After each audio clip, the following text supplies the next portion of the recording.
computadora. Bien, vamos a dar comienzo entonces a esta clase número 3 de herejías contemporáneas, llamada en teología heresiología, que es el estudio básicamente de las herejías y de las sectas que han pululado por el transcurso de estos 20 siglos. Bien, vamos a comenzar entonces ya la clase número 3, ¿cierto?, de heresiología. Hoy día vamos a terminar de ver el movimiento apostólico y el don de profecía o los profetas que están pululando. Espero que con la ayuda del Señor terminemos. Así que comencemos. Pero antes vamos... ¿Cuál es nuestro objetivo de aprendizaje de hoy? Es conocer el reemplazo de los apóstoles, en este caso Judas Iscariote, qué pasó con él, por qué lo reemplazó Matías, qué pasó con él. Todas esas cosas las vamos a ver hoy día. Ver la nueva unción apostólica, esta que nace en los años 70 y solo luego del 2000, en el 2001, es cuando Peter Wagner le da el inicio a esta unción apostólica. Y tercero, vamos a ver qué hay en cuanto a los profetas que andan pululando, ¿cierto?, en nuestras iglesias locales y se andan haciendo ricos con la fe de la gente, de los hermanos, en la fe que por ser mal enseñados en la palabra, ¿cierto?, creen estas cosas que están surgiendo. Sigo pensando que las palabras herejías y herético, como ya lo hemos dicho hasta el cansancio, sí están en la Biblia y se usan en varios sentidos. Los judíos llamaron al cristianismo una herejía. Y si nosotros leemos el libro de los Hechos, nos vamos a dar cuenta que surgen varias herejías y por eso que vemos el primer concilio en Hechos capítulo 5. Las clases, estimados hermanos y hermanas, están basadas en estos 3 libros. Yo se los mandé ahora para que ustedes lo puedan tener. Lo mandé al grupo. Le mandé, ¿cierto?, el libro de ortodoxia y herejías. Le mandé sectas y otras doctrinas en la actualidad. Y el libro Apóstoles Hoy, que la verdad es que ha sido un manjar para quien les habla, porque la verdad que ha sido un privilegio poder haberme encontrado con este libro que está aquí a mi espalda. Así que yo les invito a que lo puedan leer y se va a clarificar mucho más. Yo al leer esto pude ratificar un poco el estudio que yo había hecho años atrás sobre el tema de los apóstoles, ¿ya? Hagamos un pequeño repaso ya en unos minutos de la clase pasada. Nosotros dijimos que queríamos contestar 3 preguntas, que era qué significa la palabra apóstol, cuáles eran los requisitos para ser apóstol y por qué no se necesitan apóstoles en la iglesia, por qué se necesitaban apóstoles, ¿cierto?, en la iglesia primitiva y indudablemente por qué hoy día no se necesitan. Y decíamos que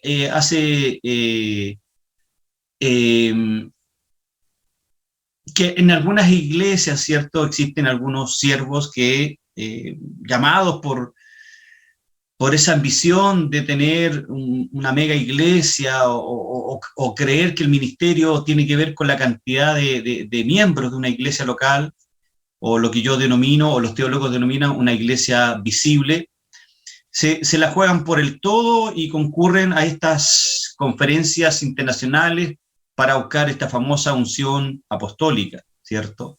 Y llegan a sus iglesias locales, ¿cierto?, convertidos prácticamente en una figura intocable, en una figura que ya se transforma más que en el pastor humilde, y un siervo servicio, hay que servirlo, se generan, ¿cierto?, muchas veces atropellos a algunos derechos que tienen los miembros de una iglesia, y se produce todo un abuso ministerial, porque se asume de tal manera esa famosa unción apostólica que genera, de cierta manera,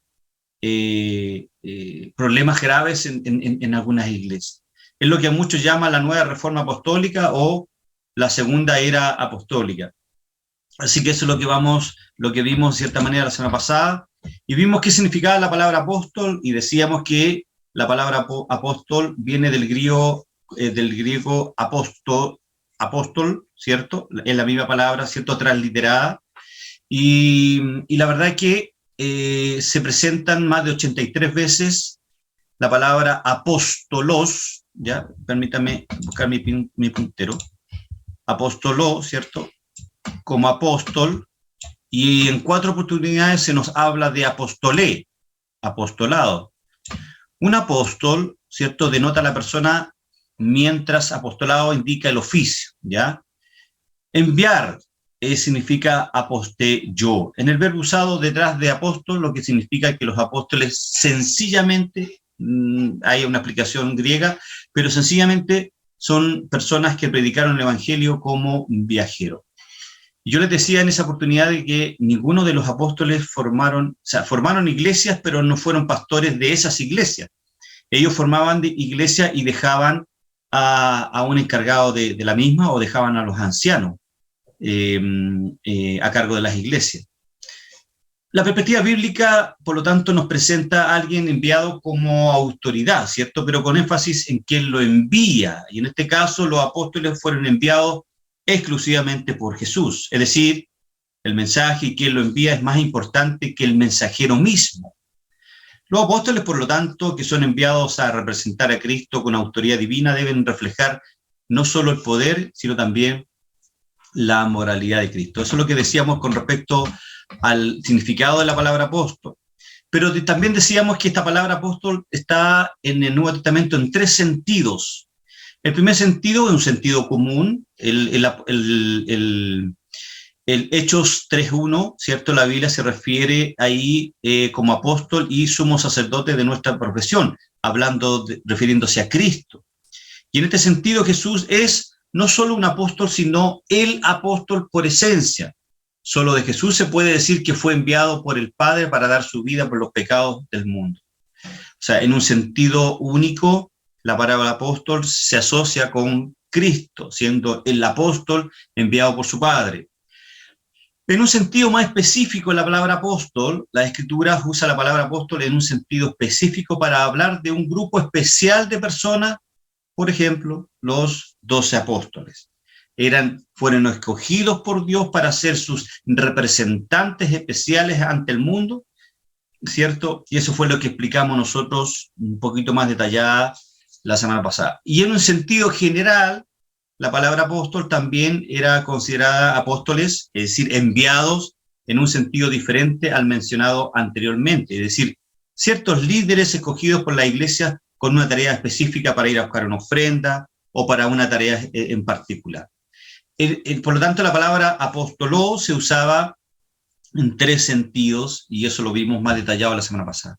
¿Qué más vimos?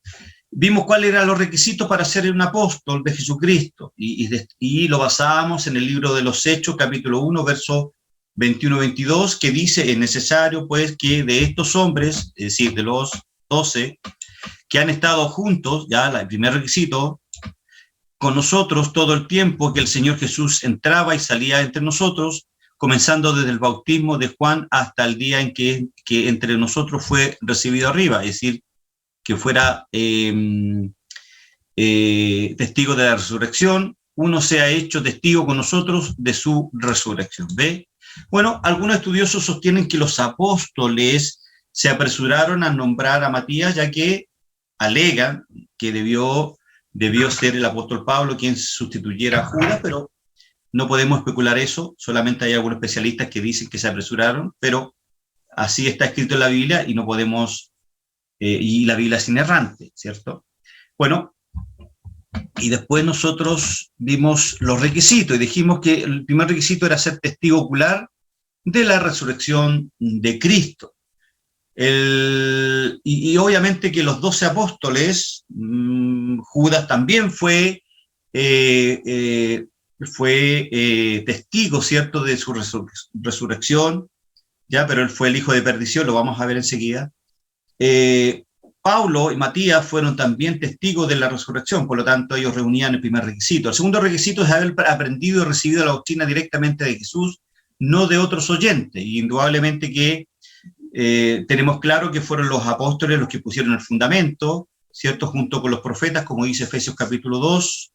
Entonces ellos, ¿cierto?, aprendieron y recibieron directamente de Cristo. El segundo requisito, ¿cierto?, era, el tercero, perdón, que debían ser evidencia de su apostolado con milagro. La verdad es que si un milagro se programa, ¿cierto?, decíamos la semana pasada, para una determinada fecha, deja de ser un milagro, como muchas veces vemos en redes sociales, o estos letreros que están puestos en las iglesias que dice: este sábado, a partir de las 18 horas, habrá una campaña evangelística donde habrán milagros, prodigios y sanidades. Venga a buscar su sanidad. Eso no es un milagro, porque un milagro no se programa para una determinada fecha. Un acto milagroso, decíamos, es un hecho extraordinario y no ordinario. No ocurre todos los días de manera cotidiana.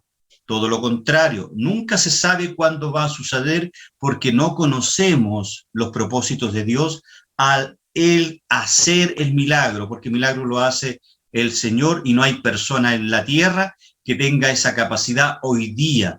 Quienes evidenciaron su apostolado fueron solamente los 12 apóstoles. 2 Corintios 12:2 dice: con todas las señales de apóstol han sido hechas entre vosotros en toda paciencia, por señales, prodigios y milagros. O sea, está clarito esta cosa de la evidencia respecto a que el apostolado debía dar evidencia, ¿cierto?, de milagros, prodigios y señales, ¿ok?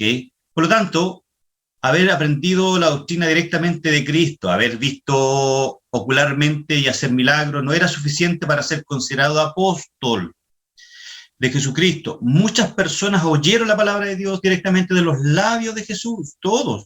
Más de 500 hermanos lo vieron después de haber resucitado. Ahí en 1 Corintios capítulo 15 podemos leer. Y personas que hicieron milagros no fueron consideradas apóstoles. También, y el último requisito, también era necesario ser escogido por Dios indudablemente como apóstol. La verdad es que considerar estos requisitos es suficiente para concluir que hoy, amados hermanos, no tenemos apóstoles nombrados por Jesús. Alguien puede llamarse apóstol, alguien puede llamarse arcángel, puede llamarse lo que quiera, pero apóstol de Cristo no lo son desde una cosmovisión bíblica, exegética, histórica, y como usted le quiera, el apellido que usted le quiera denominar. ¿Por qué? Porque nadie en el día de hoy ha visto a Cristo ocularmente, porque nadie hoy está haciendo milagros como los que hicieron los apóstoles, y porque nadie hoy aprende su doctrina por revelación directa de Cristo, sin necesidad de maestros y indudablemente del Nuevo Testamento. También nosotros vimos, y aquí hablo un poquito más, algo más actualizado, voy a leer Efesios capítulo 2, de los versos 20 al 21, para poder entender Efesios capítulo 4, versículo 11. ¿Está 4, versículo 11? Ahí está, ¿ya? Para poder entender este pasaje, hermano, porque la controversia comienza aquí, cuando dice: y Él os dio a algunos a ser apóstoles, y a otros profetas. Y usted me puede decir: pues ve, pues, hermano, que ahí está el oficio de apóstol y profeta, pues. A otros evangelistas, a otros pastores, a otros maestros, a fin de capacitar a los santos para la obra del ministerio, para la edificación del cuerpo de Cristo. Pero recuerden que ustedes en hermenéutica bíblica vieron una herramienta que se llama el contexto. Y hay 4 tipos de contexto: el contexto inmediato, el contexto siguiente, el contexto del libro, el contexto del capítulo. Y en este caso vamos a ver el contexto de este pasaje que se encuentra en Efesios capítulo 2.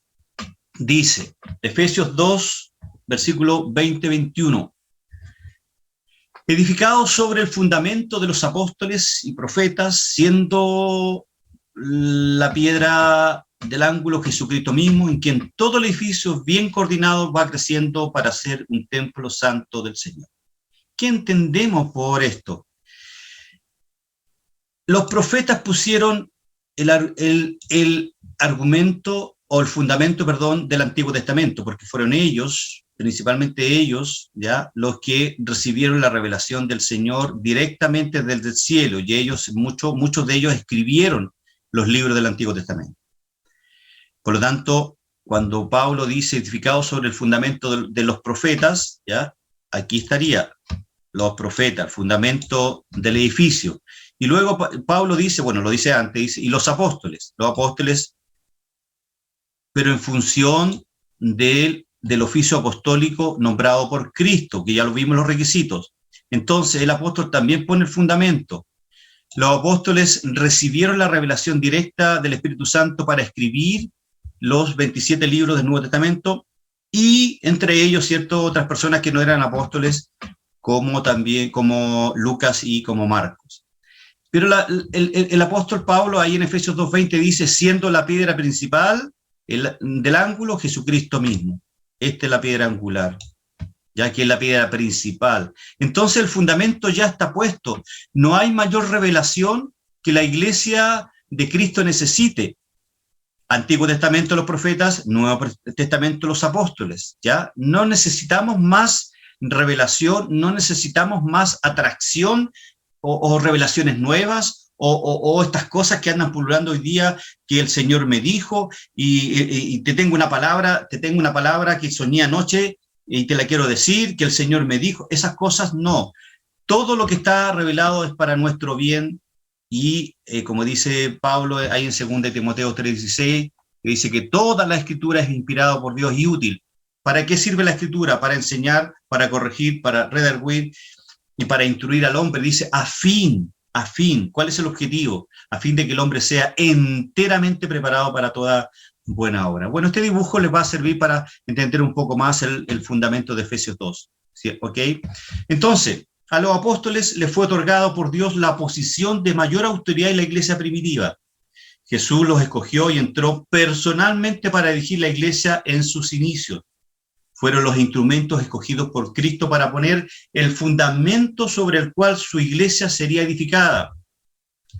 En el Antiguo Testamento fueron los profetas, en el Nuevo Testamento los apóstoles, ¿ya?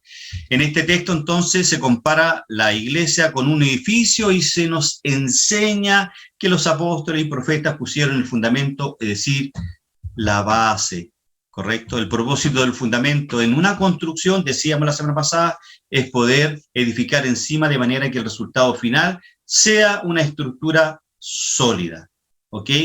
Dicho esto, el contexto del inmediato, entonces, de Efesios 4:11, que es el gran texto que nos sacan la gente que cree en estas cosas, es que aquí dice, por hermano, ¿ve? Y él dio algunos, es decir, Cristo dio algunos apóstoles. ¿Pero para qué dio apóstoles? Según Efesios 2, ¿para qué lo dio? Para poner el fundamento. Y a otros profetas, ¿para qué? Para poner el fundamento, porque Efesios 2:1 dice que edificado sobre el fundamento de los apóstoles y profetas, siendo la principal piedra del ángulo Jesucristo mismo. Entonces, aclarito, hermanos, que la función de apóstol y profeta cesó el año 97 después de Cristo con el fallecimiento del apóstol Juan ahí exiliado en la isla de Patmos. Eso fue lo que vimos nosotros la semana pasada. También dijimos que todos los padres de la iglesia primitiva, partiendo de Clemente de Roma, el año 90 después de Cristo, Policarpo, Ireneo, Ignacio de Antioquía, Clemente de Alejandría, el año 180, Orígenes, el año 200, Tertuliano, el 220, Agustín de Hipona, el 400, Jerónimo de Alderete, el año 400, entre otros, ellos jamás, ni siquiera pensaron en llamarse apóstoles de Cristo, ni siquiera eso, a lo más intentaron, ¿cierto?, unificar las doctrinas ortodoxas, que es lo que vimos en la primera clase, Por lo tanto, a la muerte de los apóstoles, la iglesia cristiana dejó de usar el título de apóstol para describir un oficio en la iglesia. Eso que les quede claro. Fíjese que además de ellos, decíamos la semana pasada, existen muchos escritores y teólogos medievales que escribieron entre el siglo V y el siglo XIII, después de Cristo, y numerosos escritores, pastores y teólogos de la Reforma. Hombres como, por ejemplo, Martín Lutero, hombres como Zwinglio, hombres como Calvino, y hombres de Dios. Hoy día, por ejemplo, tenemos a John Bunyan, Matthew Henry, Jonathan Edwards, John Wesley, Moody, Charles Spurgeon, estoy pensando en Sproul, estoy pensando en J.J. Pink, que son personas que son teólogos de mucha relevancia. Jamás ellos se les habría pensado escribir para apoyar, nunca hablaron del oficio apostólico a nivel que se habló en la iglesia primitiva. Entre muchos otros, muchos de ellos dan testimonio particular, hermanos, a que el oficio de apóstol como fundamento de la iglesia de Cristo es reservado exclusivamente a los 12 que estuvieron con Jesús.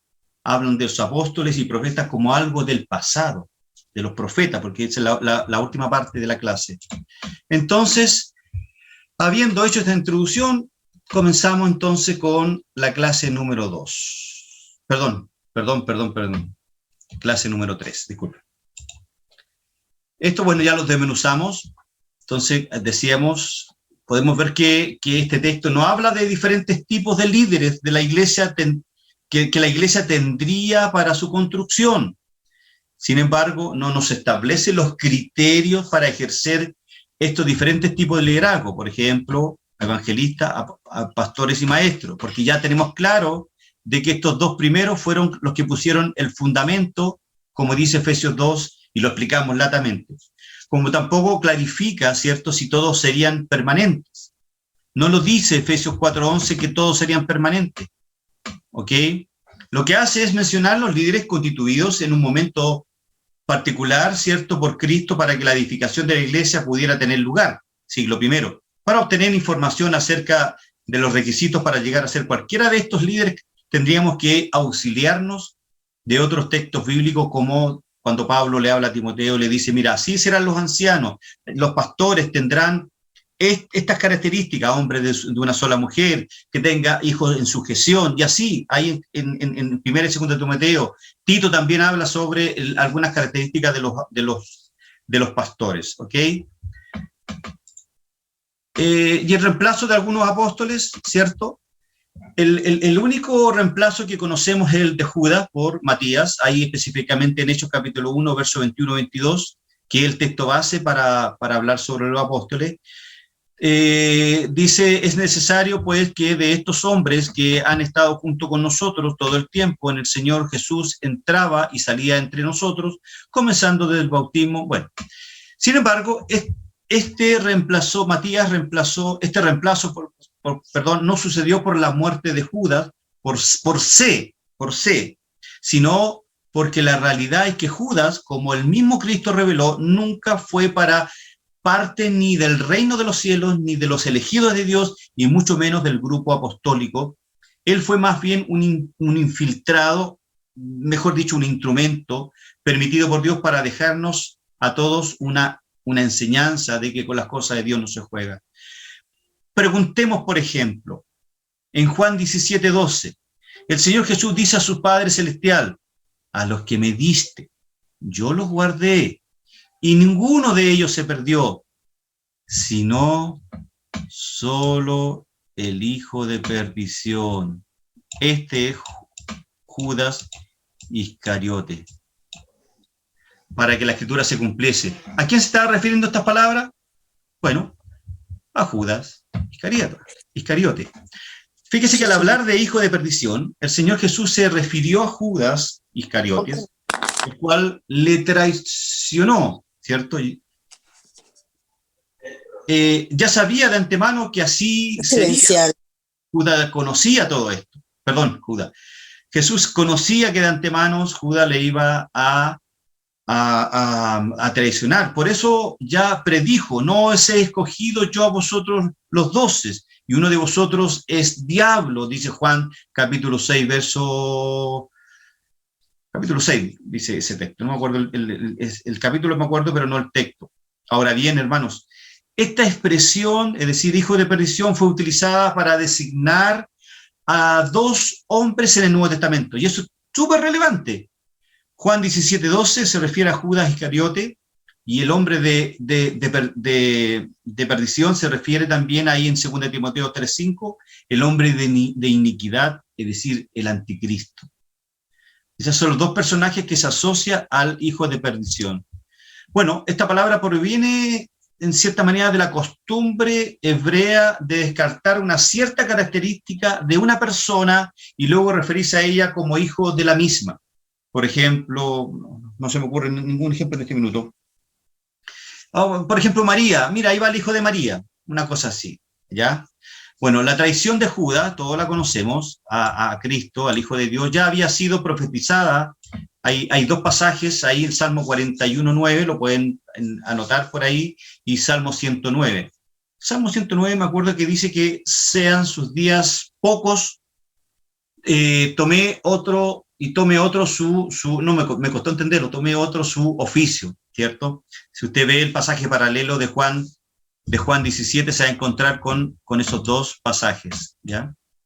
Entonces el hijo de perdición se refiere, no era parte del plan, era parte del plan primario de la Trinidad, ¿cierto? Pero no era parte de los 12 apóstoles que iban a formar, ¿cierto?, el fundamento de la iglesia naciente, de la iglesia visible, ¿ok?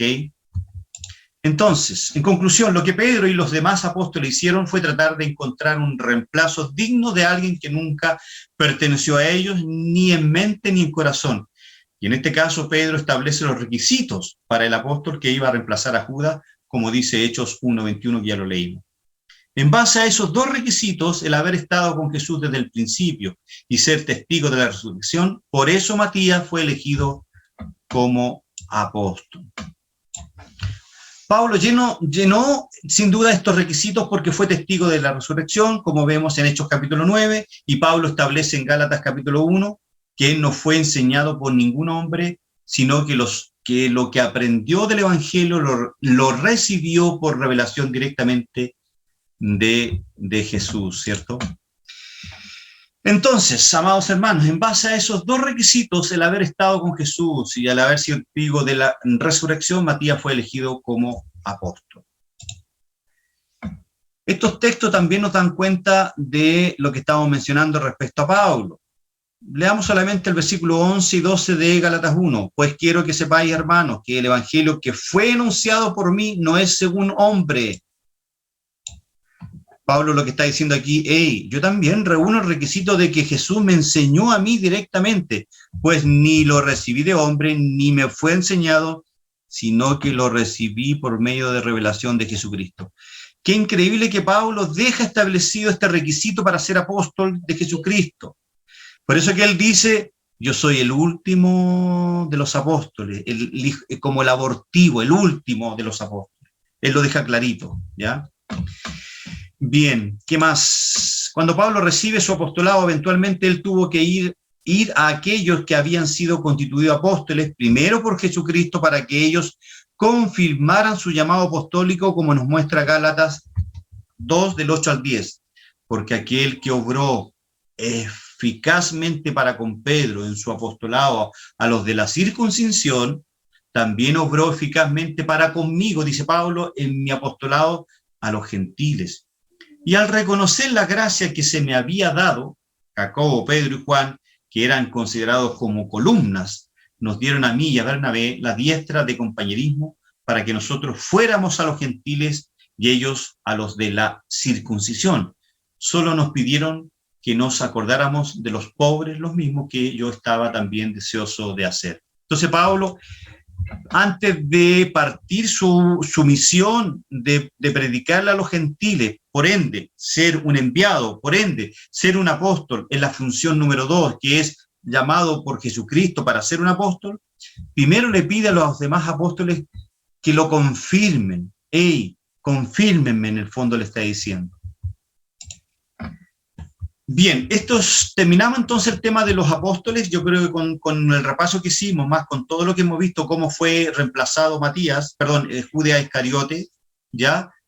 Ahora nos corresponde ver, amados hermanos, qué pasa con esta famosa unción apostólica. ¿Por qué nace esta cosa tan rara, po?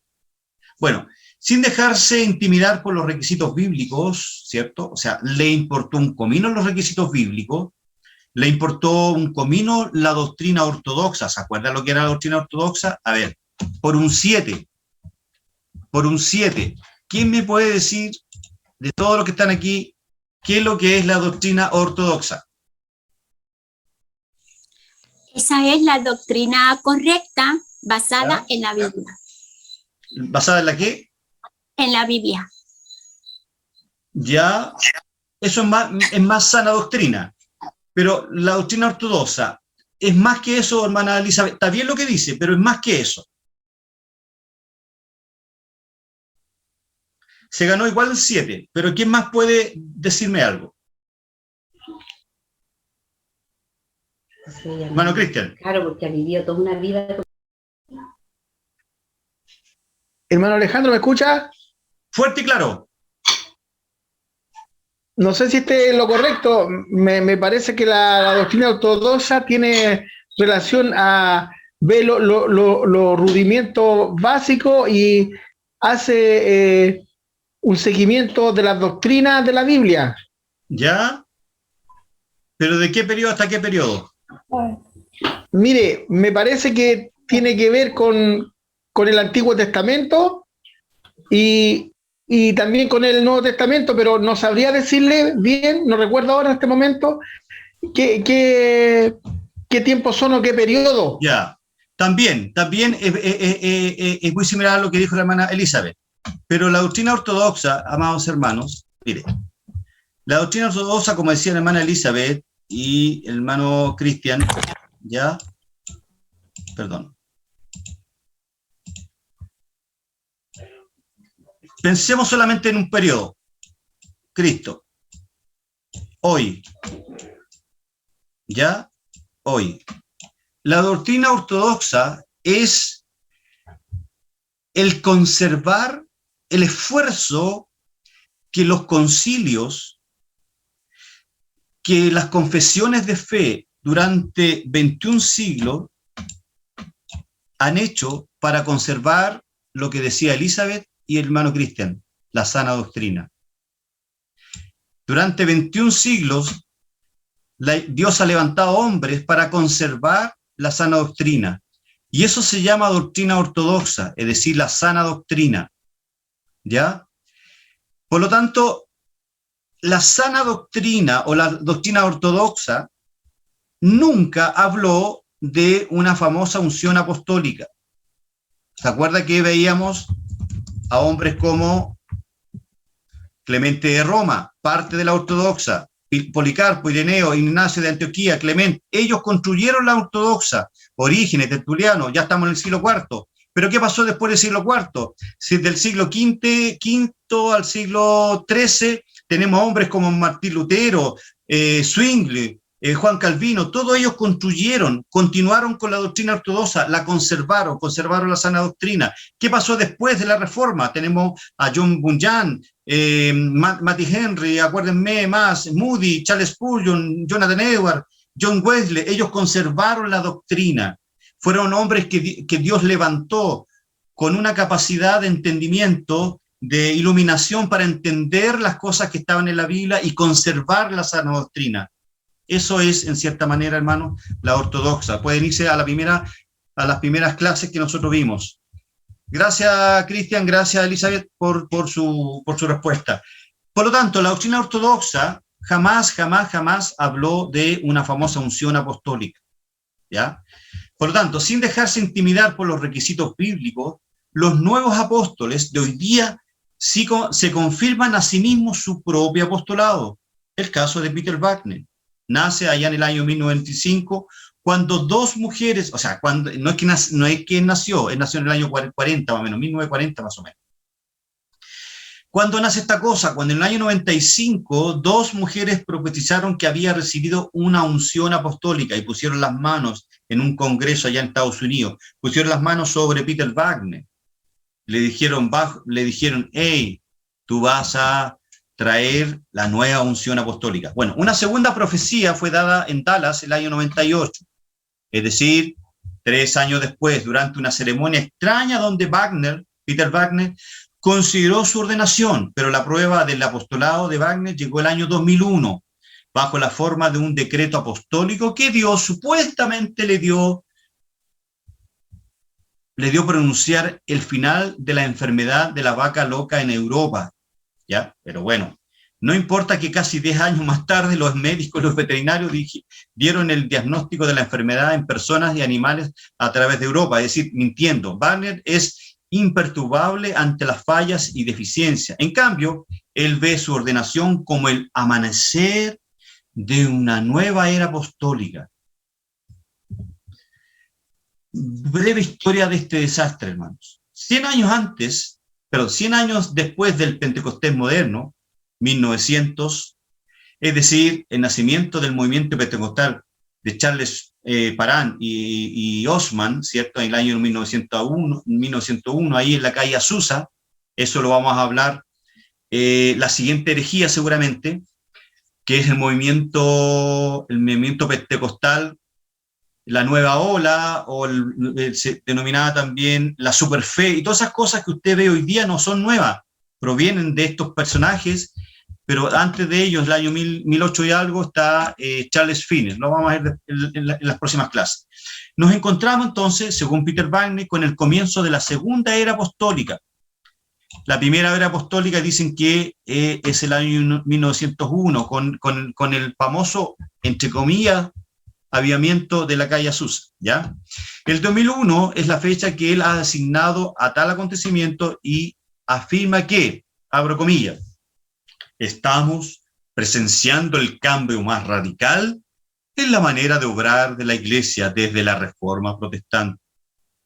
Gusta decir que estamos en la nueva Reforma Apostólica. ¡Wow! ¡Qué osadía! Es entre los carismáticos y aquellas iglesias que han sido infectadas con su teología liberal, donde se proliferan enseñanzas tan aberrantes, disparatadas y antibíblicas como la nueva Reforma Apostólica. ¿Por qué, amados hermanos? Porque, fíjese que, acordándome que en una predicación extremadamente confusa, Guillermo Maldonado, siendo uno de los más nombrados que yo conozco, afirma que las prostitutas se venden por dinero, dice él en una predicación, pero que ninguna mujer decente abre las piernas. ¡Wow! Sus palabras son de él, no las mías. Podemos buscarlo en internet, le voy a mostrar un video enseguida. Sin un compromiso de su hombre. Después este personaje afirma que así es Dios, dice este pájaro, que no entra sin compromiso. La nefasta confusión de Maldonado es imperdonable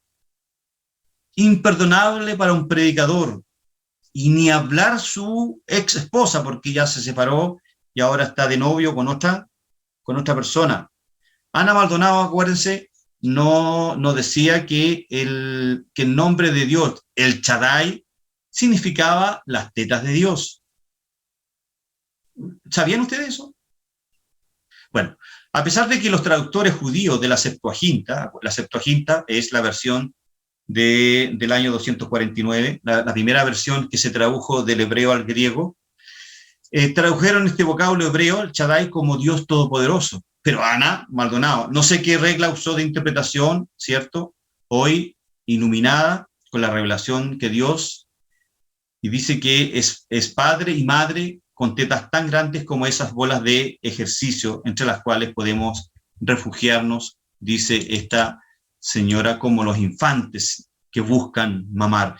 Esas son las tonterías, yo me acuerdo que leí hoy día sobre estos dos personajes. La doctrina carismática enseña que todos los dones espirituales, las señales y los milagros que vemos en el libro de los Hechos y en 1 Corintios continúan a disposición de los cristianos al día de hoy. La verdad que yo, aquí permítame hacer un paréntesis. Hay dos posiciones respecto a esto, sobre los dones espirituales. Porque las señales y los milagros eran parte de los apóstoles. Pero respecto a los dones espirituales, hay dos posiciones: la posición continuista y la posición cesacionista. Continuista, cesacionista, de cesación. Una posición dice que los dones, excepto estos dos, porque estos ya no, los dones de señal y milagros, ningún estudioso de la Biblia podría decir que estos dones están actualmente. ¿Quién hizo un rebrote de estos dones de señal y milagro? Fue Charles Finney en el 1800, y luego le siguieron estos personajes que vimos delante, Charles Parham y Angel Osman, un negrito ahí que lo vamos a ver después. Ellos fueron los que dijeron, no, si los apóstoles hicieron señales y milagros, ¿por qué nosotros no podemos hacer señales y milagros? ¿Me entiende? Pero respecto a los demás dones, ¿ya? Están los continuistas que dicen que Dios sigue dando estos dones y sigue haciendo, la iglesia sigue teniendo estos dones, ¿cierto? Que es lo que menciona Romanos capítulo 12 y 1 Corintios capítulo 12 también. Pero están los cesacionistas que dicen que ya Dios, estos dones que están en la Biblia fueron solamente para el primer siglo. Esos son los dos extremos, no los vamos a entrar en detalle, eso se ve en otra clase. Tal interpretación ha allanado el camino para que en la actualidad seamos testigos de aberraciones bíblicas tan peligrosas y desconcertantes como lo es la existencia de apóstoles en la actualidad. Wayne Grudem, ¿cierto? Todos lo conocemos, un gran teólogo. Creo que yo les mandé la teología sistemática de Grudem, el que... A ver, hermano, yo quiero hacer una aclaración aquí, porque permítame solo una aclaración. No, después la hago, al final la hago mejor. Digamos. Wayne Grudem, uno de los más reconocidos teólogos carismáticos en el presente, ha rechazado también y de forma contundente el ministerio apostólico moderno proclamado por algunos que, al parecer, padecen de un ego exagerado o de una verdadera demencia. Él dice, abro comillas, los apóstoles tuvieron la autoridad, tuvieron la autoridad para escribir palabras que llegaron a ser palabras de las Escrituras. Este hecho en sí mismo debe sugerirnos que había algo singular en cuanto al oficio de apóstol, dice Grudem, y que no debiéramos esperar que continúe hoy. Porque nadie puede añadir palabra a la Biblia y esperar que se le considere como las mismas palabras de Dios o como parte de las Escrituras. Grudem termina la información del Nuevo Testamento sobre las calificaciones de un apóstol y la identidad de los apóstoles también nos lleva a concluir, dice Grudem, que el oficio fue único y limitado al primer siglo y que no debemos esperar más apóstoles. Por lo tanto, el don o los dones espirituales de señales y milagros estaban reservados para los apóstoles. ¿Ya?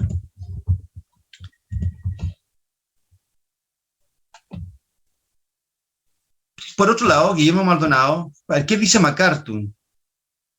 Esto parece que me borró MacArthur. Bueno, pensemos qué es lo que dice Guillermo Maldonado. Una de las funciones del apóstol es establecer, dice Guillermo Maldonado, el fundamento y la doctrina apostólica en la iglesia local. Por eso usted ve que en el Nuevo Testamento todas las iglesias fueron fundadas por apóstoles. Estos, después de que la iglesia estaba firme y creciendo en la sana doctrina, delegaban autoridad sobre un pastor para que éste continuara la obra. Ni una sola vez vemos en el Nuevo Testamento a un pastor poniendo el fundamento de una iglesia, porque esta es una función del ministerio apostólico, dice Guillermo Maldonado.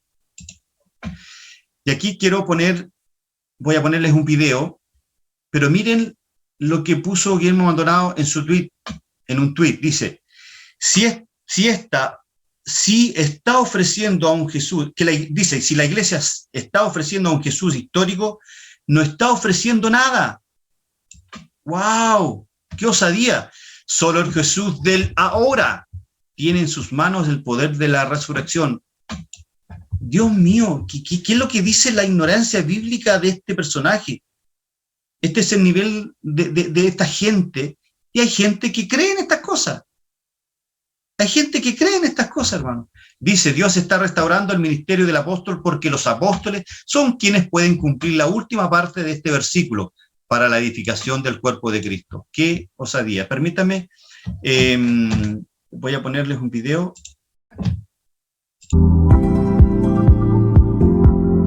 ¿Se escucha bien? Sí, se escucha Ya, bien. escúchenlo. Qué bonita la entrada, Pastor Jorge, mire. Perfecto. El autodenominado apóstol Guillermo Maldonado ha llegado al nivel más bajo y peligroso entre todas las herejías que enseña constantemente. Hace poco publicó un pensamiento donde claramente enseña que el Jesús que es enseñado en la Biblia y que ha sido predicado durante más de 2000 años no es el mismo Jesús de ahora.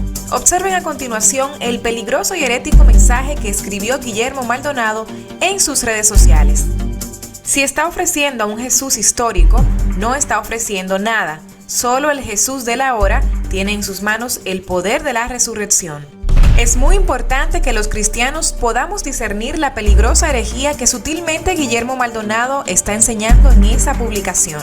En otras palabras, lo que Maldonado afirma es que el Cristo que es presentado en la Biblia desde hace más de 2000 años ya no significa nada hoy, pues para Maldonado existe otro Jesús que al resucitar ya no está vinculado a la Biblia, sino a las nuevas experiencias y nuevas revelaciones que los cristianos necesitan tener ahora. Para tener un mejor contexto de esta herejía de Maldonado, es bueno que ustedes puedan ver un video donde este falso apóstol afirma que la Biblia representa principios del pasado que fueron útiles para un tiempo, pero que lo importante es vivir por lo que Dios está diciendo hoy fuera de la Biblia. A continuación, vean el siguiente video de esa herética afirmación.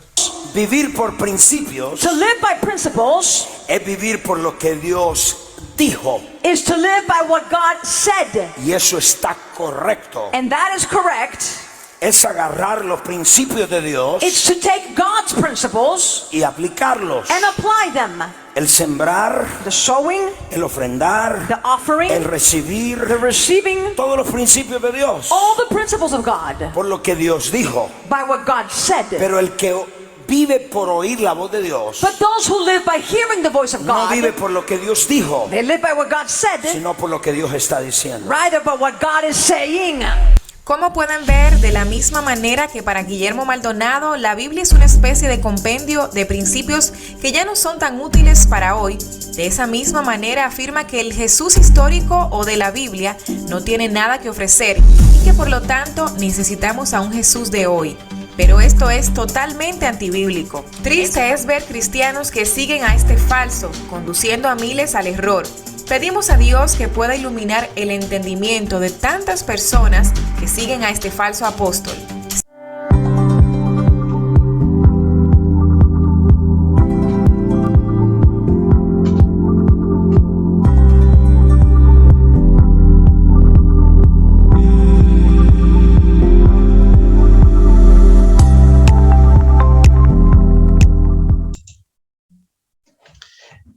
Bueno, el video habla por sí solo.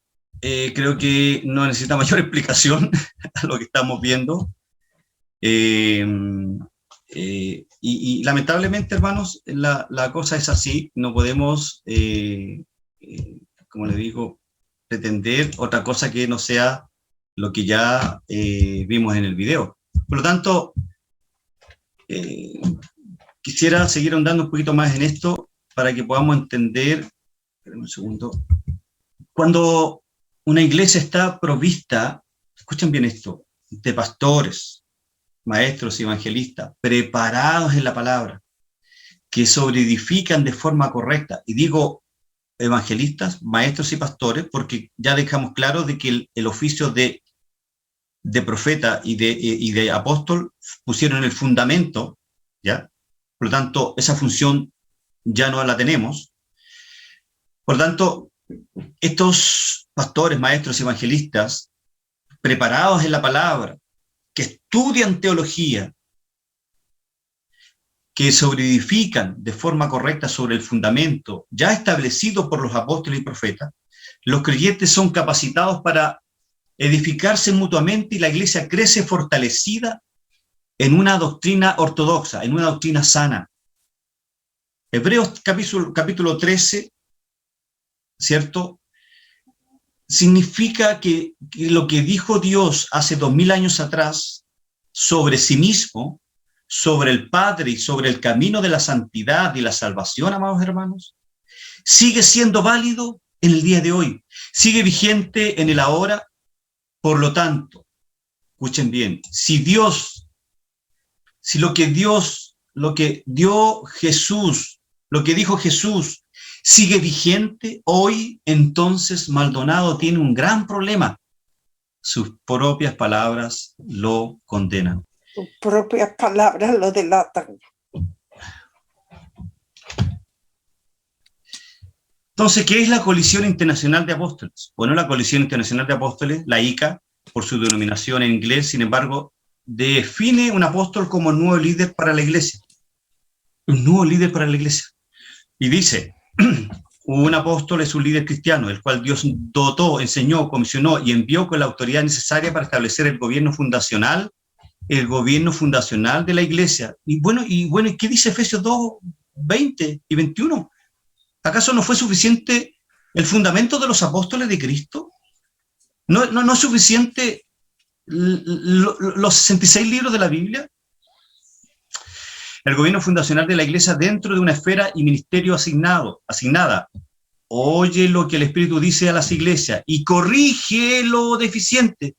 Bueno, ¿no es la Biblia la que nos tiene que corregir para lograr el crecimiento y madurez de la iglesia? También Banner, en su libro Apóstoles Hoy, menciona: los apóstoles son apóstoles no por ser perfectos, sino porque han cumplido con la norma de santidad y humildad que Dios ha dispuesto. De humildad es lo menos que tienen. En realidad, de los requisitos descritos, el primero y el último, carácter intachable, que significa ser irrepresible y tener un buen testimonio entre los hombres. Si fuese así, Maldonado no debería ser apóstol. Acuérdense que él engañó a su esposa.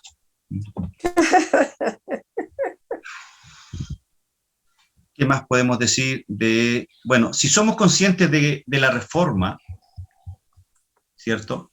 Sobre todo la reacción del creyente que se oponía a la autoridad apostólica reclamada y autoproclamada por el Papa, si somos conscientes de eso, y eso fue lo que hizo la Reforma protestante, y que las 5 enseñanzas fundamentales de la Reforma fueron sola gracia, sola fide, sola escritura, solo Cristo, soli Deo gloria, es decir, solo la gracia, solo la fe, solo la escritura, solo Cristo, solo la gloria de Dios, donde no existe espacio alguno para profecías imaginarias como las emitidas por Peter Wagner, Maldonado y de toda esta multitud de individuos enfermos de apostolía crónica. Tenemos que concluir que lejos de ser una reforma apostólica, lo que estos sujetos traen es una deformación clara del Evangelio, por ende, una herejía contemporánea. MacArthur escribe: el principio fundamental de la Reforma fue un compromiso con la sola Escritura, un concepto que es enfática y diametralmente opuesto a la opinión de Wagner. Después de definir, dice, abra comillas, el espíritu de la religión, cierro comillas, como demoníaco. Wagner argumenta que esto es lo que hace que los líderes religiosos no se centren en lo que el espíritu está diciendo, tiempo presente, sino en lo que el espíritu dijo, tiempo pasado, en una época antigua. Yo creo que contar más sobre la unción apostólica tiene que ver con lo mismo, hermanos. Quiero terminar hablando de los profetas, que eso también es importante para que terminemos. ¿Es bíblica la sucesión apostólica? Yo creo que no. Está clarísimo que la unción apostólica no existe. Ya vimos lo de Matías. ¿Por qué entonces en la actualidad hay autoproclamados apóstoles? Bueno, en otro lugar, Wagner dice que él había decidido no incluir en su definición estos 3 puntos bíblicos: señales y milagros, ver a Jesús cara a cara y fundar iglesias. A nuestro parecer, este es un poco extraño que él redefina apóstol eliminando las características que Pablo solía enfatizar, siendo una de las principales características que Pedro y Pablo subrayaron: ser testigo ocular de Cristo. Parece que la intención de algunos que se autoproclaman apóstoles es convertirse, hermanos, en los líderes de todas las iglesias. Estos apóstoles creen que las denominaciones son cosas del pasado y que todas las iglesias deben someterse a ellos. Un famoso apóstol, ¿cierto?, dice que no habría avivamiento en nuestro país hasta que todos los pastores se sometieran, ¿qué osadía?, a su autoridad. ¡Wow! Los avivamientos son personales, no son congregacionales, no son generacionales. Los avivamientos son personales y viene cuando la luz del evangelio llega al corazón del hombre, se produce su primer avivamiento. Y luego hay un avivamiento permanente solo cuando ese hombre o esa mujer de Dios que ha sido regenerada estudia las Escrituras. La cobertura apostólica, otro tema, ¿cierto?, que me gustaría que ustedes lo pudieran leer. Más que una nueva reforma, yo diría que hoy urge una reforma de la misma iglesia evangélica. Dios no ha cambiado, hermanos. El evangelio no ha cambiado. Es la iglesia que constantemente necesita renovar pacto con Dios, retornando al evangelio puro, no mancillado. Las confesiones reformadas que vimos la primera clase son excelentes ayudas para la iglesia. La confesión de Westminster, por favor, léala, se la voy a mandar. Ayuda para la iglesia de hoy, tales como la confesión de fe y los catecismos de Westminster, el catecismo mayor y el catecismo menor, o bien el catecismo de Heidelberg y la confesión belga. Pero no hablamos de una mera repetición de sus dogmas, sino una verdadera comprensión y asimilación de las joyas que contienen. Conozco a personas e iglesias ortodoxas en su credo: no abren los ojos, no comen, no se mueven. Está vivo, pero es todo lo que se puede decir. Pronto muere. El solo hecho de suscribirse intelectualmente a la fe cristiana no garantiza la salud espiritual.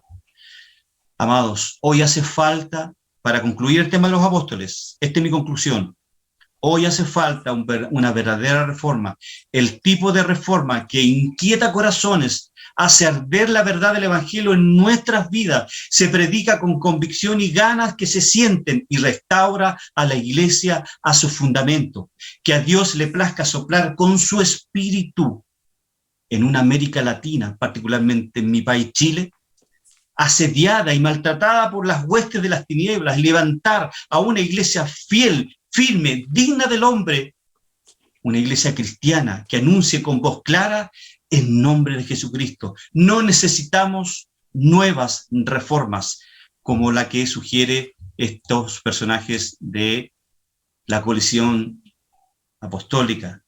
¿Necesita Dios el permiso del hombre para funcionar en la tierra? Es el enfoque principal que tiene esta iglesia. No, Dios no necesita el permiso. Dios hace milagros, Dios hace prodigios, señales cuando Él quiere. No cuando estos apóstoles llaman a conferencias para que reciban la unción apostólica y para que reciban dones y milagros que ellos creen tener. Esa es mi conclusión final del tema de la herejía apostólica. Y en los minutos que nos quedan, sí, me quedan unos 15 minutitos, vamos a hablar del oficio profético y el don de profecía. ¿Qué hay en cuanto a los profetas? Bueno, en cuanto a los profetas, a diferencia de lo que pensamos hoy, de que el profeta es alguien que predice el futuro, porque eso es lo que creen algunos, lo cierto es que la función primaria del profeta ha sido la de exponer la voluntad de Dios. Es cosa que leamos 1 Corintios 14:3, nos dice que el que profetiza lo hace para tres cosas fundamentales: exhortación, edificación y consolación. Bueno, entendemos que este pasaje de 1 Corintios 14:3, el propósito principal del don de profecía es la edificación, exhortación y consolación. Edificación significa construir, hermanos. Exhortación significa acercar. Y consolación significa animar, seguir a Cristo. Por lo tanto, ya vamos teniendo una idea de lo que es los profetas que hoy día pululan versus el verdadero oficio profético. Aquí no aparece la palabra predicción en ningún lugar.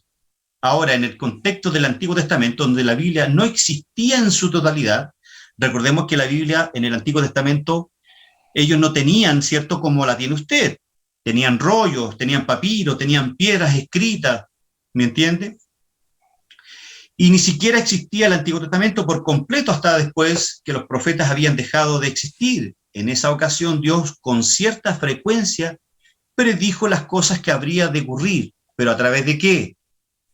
De los profetas del Antiguo Testamento, lo que brindaba credibilidad su mensajero.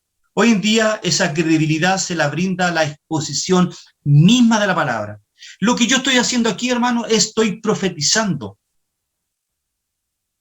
Cuando alguien se para en el púlpito, por eso que yo le tengo un temor al púlpito, un temor reverente, un temor santo, por favor, entiéndame, no es que le tenga miedo. Me encanta predicar, Pastor Jorge, para que usted sepa. Me encanta, hermanos, predicar, hablar de la verdad.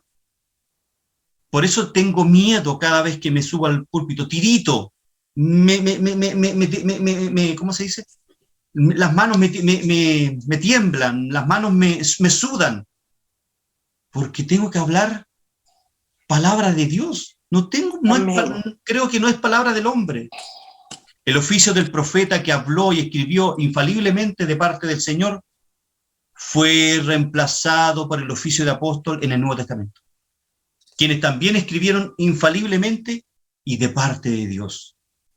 Notemos como muchos de los que hoy se llaman profetas han predicho múltiples cosas que nunca han ocurrido, y algunos de ellos incluso admiten que ha sido así, pero insisten en llamarse profeta. Hay profetas por ahí. El mismo Guillermo Maldonado dijo que Argentina iba a ganar la Copa Mundial, la que se hizo en Brasil. Nada, pues no ganó. Predijo, cierto, que el coronavirus se iba a terminar, tampoco.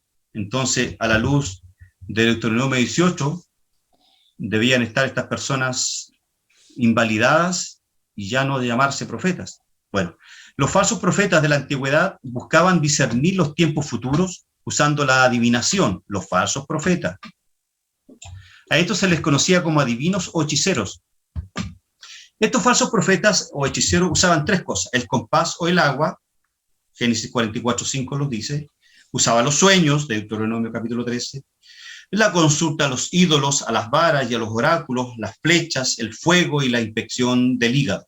Bueno, estos falsos profetas usaban sus prácticas como profesión por dinero, poder político y poder personal. ¿Qué dice Deuteronomio 18? Pongan mucha atención. Si un profeta hablaba algo que no se cumpliera, eso lo calificaría de falso profeta. Dice, abre comillas, pero el profeta que hable con presunción en mi nombre una palabra que yo no le haya mandado hablar, o que hable en el nombre de otros dioses, ese profeta morirá. Por lo tanto, Guillermo Maldonado debería estar muerto. No, por supuesto, no le deseo la muerte. Espero que se arrepienta y conozca al Señor. Y si dices en tu corazón, ¿cómo conoceremos la palabra que el Señor nos ha hablado? Cuando un profeta hable en el nombre del Señor, si la cosa no acontece ni se cumple, esa es la palabra que el Señor no ha hablado.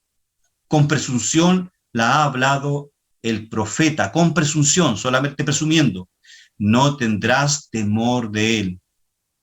Hoy en día muchos se la pasan profetizando cosas que nunca se cumplen, pero nadie les llama la atención, ni nadie les da seguimiento a sus profecías.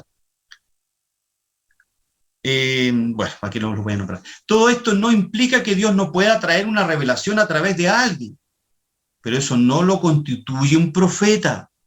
Pero esta revelación nueva no puede ser doctrinal. Yo no puedo decirle al pastor Jorge, sabe que el Señor me habló y me dice que ahora, no se me puede ocurrir algo. Ahora tenemos que venir con pantalones cortos porque el Señor me dijo que teníamos que ir con pantalones cortos a la iglesia. Estoy contradiciendo una doctrina que debemos vestir con elegancia o con dignidad, ¿se da cuenta? Porque vamos a la casa del Señor. Algo por ahí, se me ocurrió algo. Yo no puedo, en ese caso no sería un profeta, lo que estoy indicando al pastor Jorge no sería una profecía que el Señor me haya dicho. Pero esta revelación nueva no puede ser doctrinal, ¿ve? Porque en ese caso tendríamos que actualizar la Biblia continuamente, y obviamente que no van a poner ahí San Alejandro capítulo 1, verso 1. Cuando el Nuevo Testamento usa el término de profeta, no lo usa de la misma manera que se usó en el Antiguo Testamento, y lo sabemos por varias razones. Lucas 16:16 dice: la ley y los profetas eran hasta Juan, clarito dice. Desde entonces el reino de Dios es anunciado y todos se esfuerzan por entrar en él. Por lo tanto, establece que la ley y los profetas fueron hasta Juan el Bautista. Él fue la última figura similar al profeta del Antiguo Testamento, el oficio de profeta, y fue más bien una figura transitoria. ¿Qué dice el libro de los Hechos? Al día siguiente partimos y llegamos a Cesarea, y entrando en la casa de Felipe, el evangelista, que era uno de los 7, nos quedamos con él. Él tenía 4 hijas doncellas que profetizaban. Escuchen bien esto. Y deteniéndonos allí varios días, descendió de Judea cierto profeta llamado Agabo, quien vino a vernos, y tomando el cinto de Pablo, se ató las manos y los pies y dijo: así dice el Espíritu Santo. ¿Le suena familiar? Así atarán los judíos en Jerusalén al dueño de este cinto y lo entregarán en manos de los gentiles. Al escuchar esto, Pablo, tanto nosotros como los que vivían allí, le rogábamos que no subiera a Jerusalén. Entonces Pablo respondió: ¿qué hacéis, llorando y quebrándome el corazón? Porque listo estoy no solo a ser atado, sino también a morir en Jerusalén por el nombre del Señor Jesús.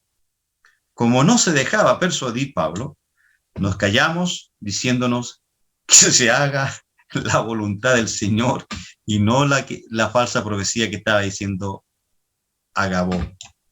Aquí ¿cierto? Aparece el profeta Agabo, profetizando que Pablo iría a Jerusalén y que sería atado en cadena.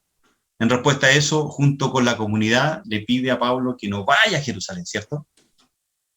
Pablo, en su calidad de apóstol, le pide que paren de hacer esas peticiones, porque lo único que estaba haciendo era entristeciendo su espíritu, y que él tenía que ir a Jerusalén por designio de Dios, que se haga la voluntad del Señor. Se da cuenta que a veces hay profetas, y que aquí está el ejemplo en Hechos 21, del 8 al 14, que a veces hay profetas que así dijo el Señor, así me dijo Dios para ti. Wow. Esto es lo mismo, es una conclusión. 1 Corintios, esto sería el número 3 por si acaso. 1 Corintios 14, 29 al 30 dice: y que 2 o 3 profetas hablen y los demás juzguen.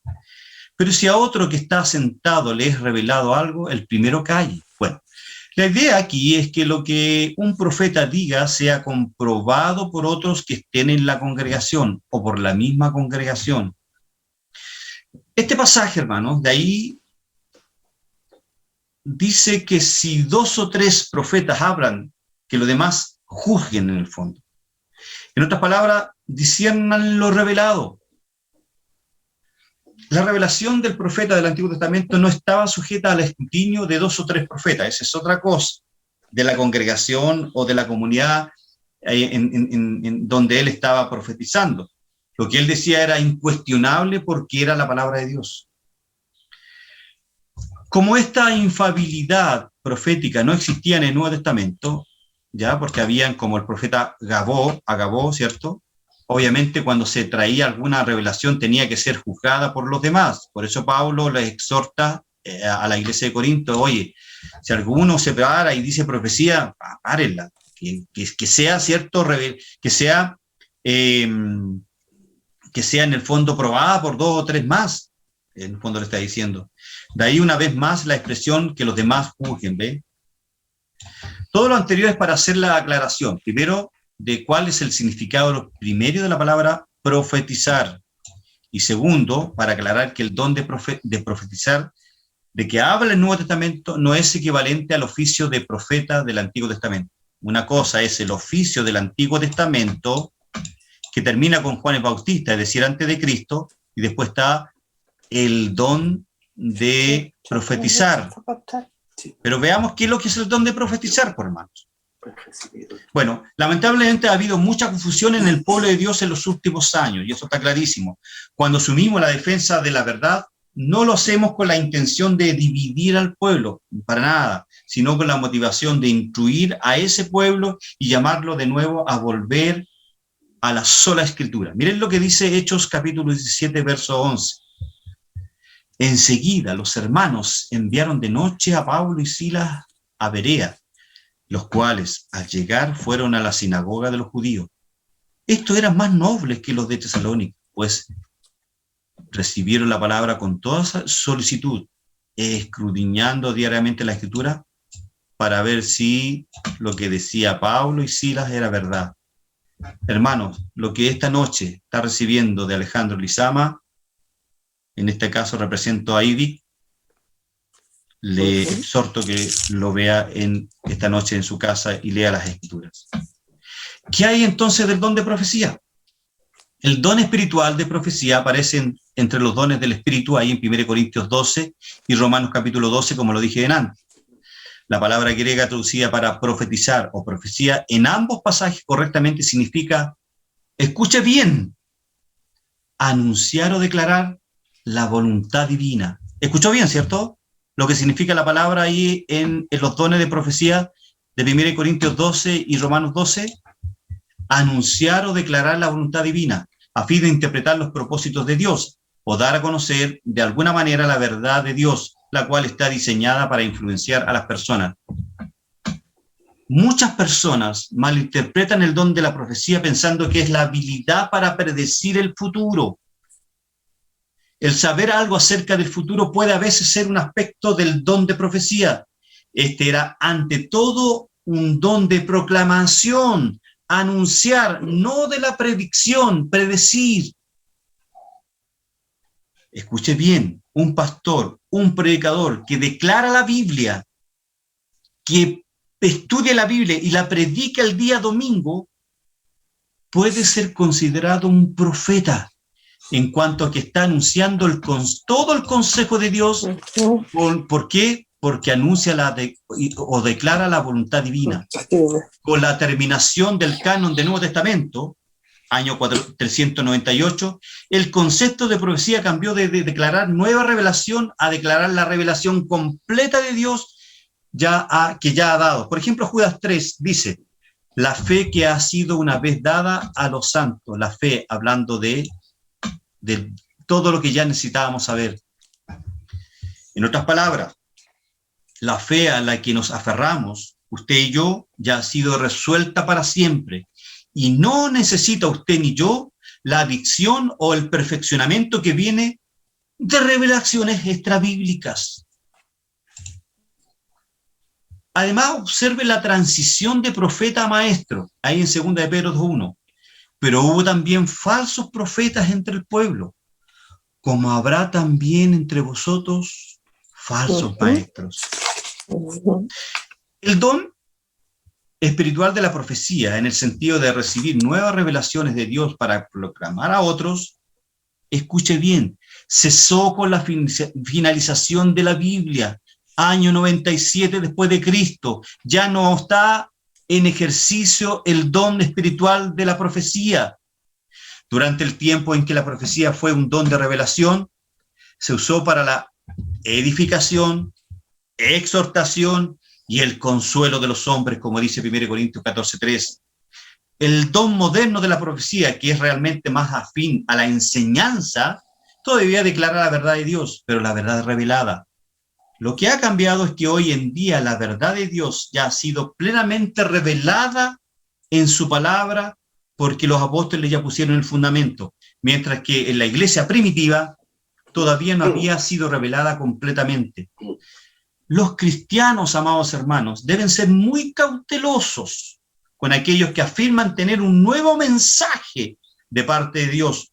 Una cosa es decir, anoche tuve un sueño interesante, y otra cosa muy diferente es decir, anoche Dios me dio un sueño y debes obedecerlo. Ninguna declaración del hombre debe ser considerada igual o superior a la palabra escrita de Dios. Por ejemplo, Pastor Jorge, anoche tuve un sueño. Yo soy tan malo para imaginarme cosas. Pastor Jorge, anoche tuve un sueño. Y yo creo que tenemos que escribir un libro y agregarlo a los 66 libros. Se va a llamar el libro de San Jorge. Ese sueño, yo puedo soñarlo, pero no es un sueño guiado por Dios. ¿Se entiende? Porque estoy en contra de lo que Dios ya reveló en su palabra. Por lo tanto, ninguna declaración del hombre debe ser considerada igual o superior a la palabra escrita de Dios. Debemos, por lo tanto, amados hermanos, aferrarnos a la palabra que Dios ya ha dado y completarnos y comprometernos y complementarnos en la sola Escritura, solo la Escritura. Lo que menciona aquí son los falsos profetas. Son autoengañados, son mentirosos, son herejes, son burladores, son blasfemos, son seductores, son reprobados.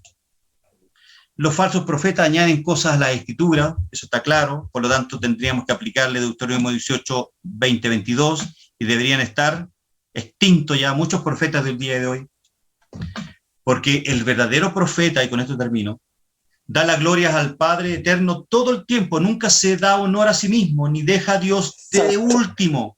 Un falso profeta siempre buscará su proyección, promoción, su extensión, su propio bien, sacar provecho y ventajas personales del ministerio, entre comillas, profético. Nunca usará la profecía como una máquina para adivinar el futuro o para dar mensajes para alcanzar popularidad, fama, dinero, orgullo, proyección personal, enriquecerse. Amados hermanos, espero en el Señor que la primera herejía que hemos analizado en IBIC, ¿cierto? Que es la unción apostólica, la nueva unción apostólica y el don de profecía que hoy día se mal usa. Cada vez que usted toma la Biblia y se para a hablar, cada vez que Dios la usa o lo usa para una exhortación, para un devocional, usted está siendo un profeta, porque usted está exhortando, consolando, como dice Pablo ahí en 1 Corintios 12, para cuál es el objetivo de la profecía. La profecía perfecta ya está escrita, no necesitamos nada más, no necesito profetas actualmente, no necesitamos profetas, hermanos. Bien, dejo abiertos los micrófonos para preguntas y comentarios. ¿Cómo estás? Saludos. Saludos, Dios les bendiga. Estoy por acá lejos, pero traté de conectarme.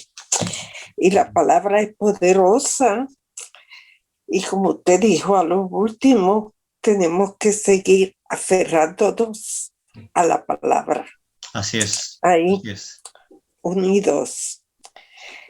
Que la palabra fue demasiado poderosa. Amén, amén. La gloria sea para el Señor. Pastor, la palabra yo...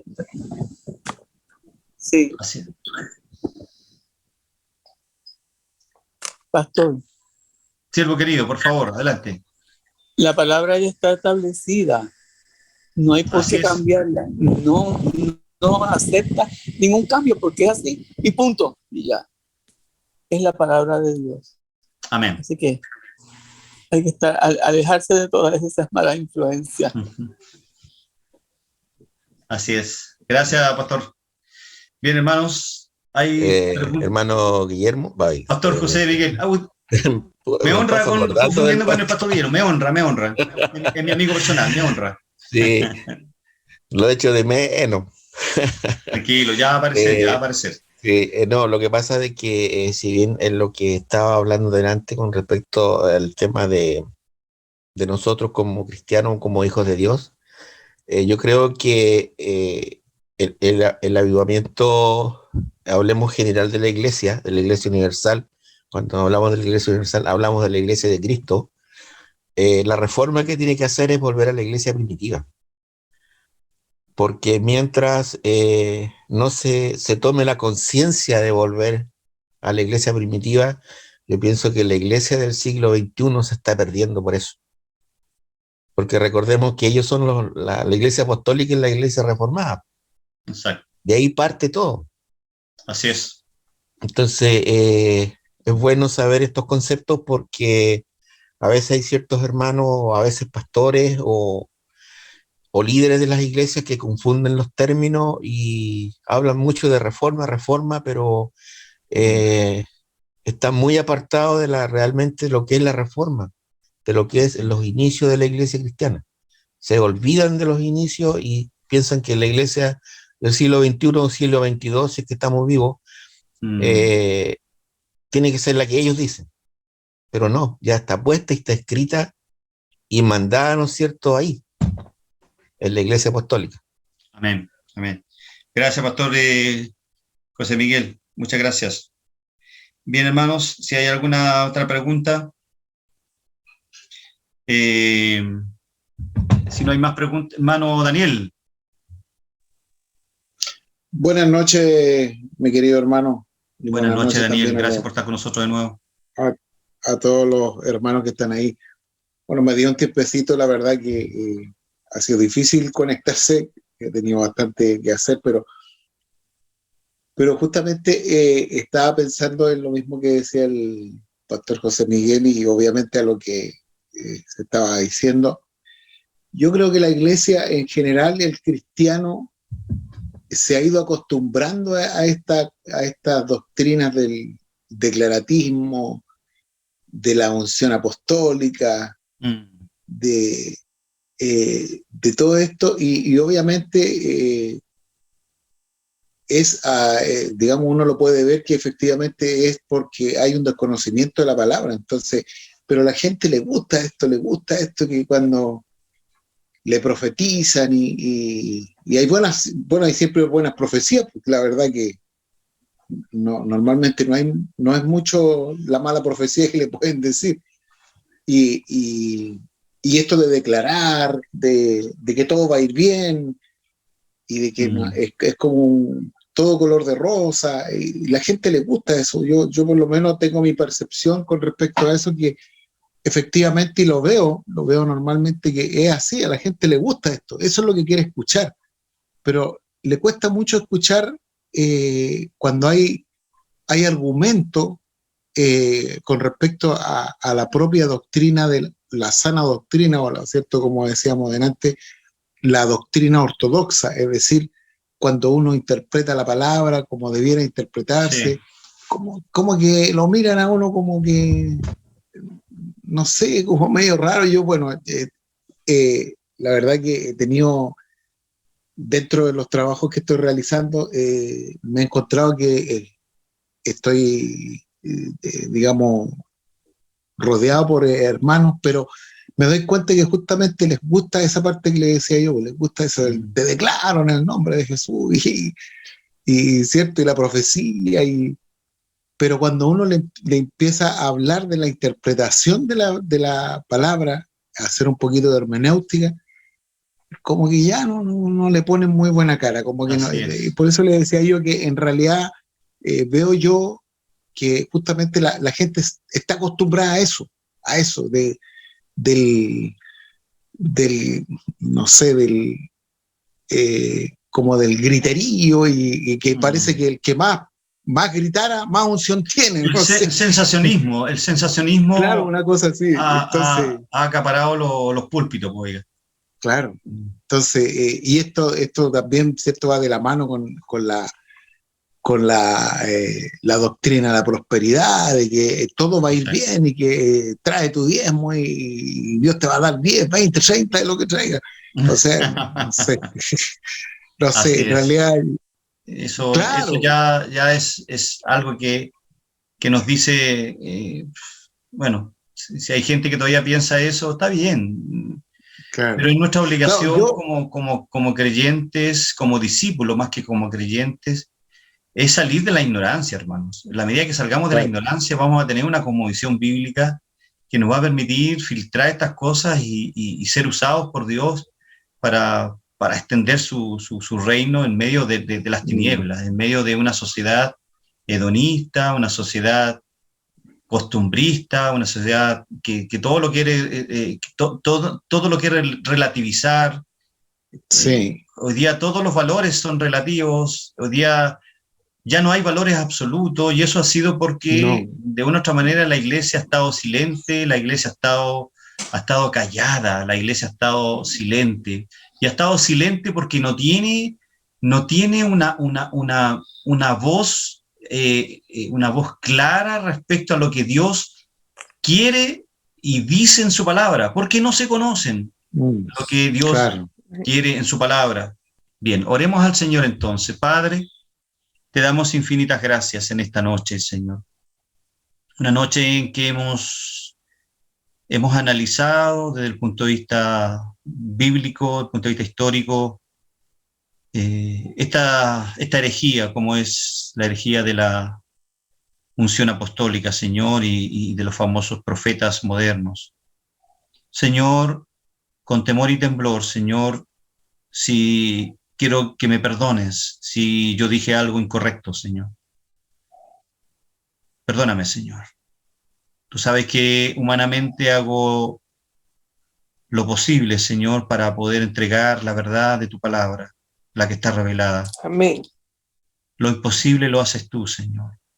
Te pido que puedas plasmar en los corazones y principalmente en la mente de mis hermanos lo que hemos visto el día de hoy, Señor, y en estas 3 primeras clases. Señor, bendigo a los alumnos del instituto, Señor, a muchos que hoy día se justificaron porque tenían problemas en sus computadores. Bendíceles, Señor, y permite, Señor, que sigamos creciendo, Señor, no en número. Eso no es tan relevante para nosotros, sino que sigamos creciendo en madurez, cada uno de nosotros, Señor, principalmente nuestros estudiantes, nuestros hermanos, que cada martes y cada viernes, Señor, ellos se esfuerzan por conectarse y escuchar a través de estas plataformas lo que creemos que es tu verdad. Muchas gracias por ello, muchas gracias por su familia, bendíceles grandemente y económicamente, bendíceles a ellos, Señor. Te damos las gracias, Señor, y permítenos ir a descansar, a disfrutar de la familia. En el nombre de Jesús te damos gracias. Amén y amén. Chao, chao. Bye. Nos vemos, Lisa. Chao, chao.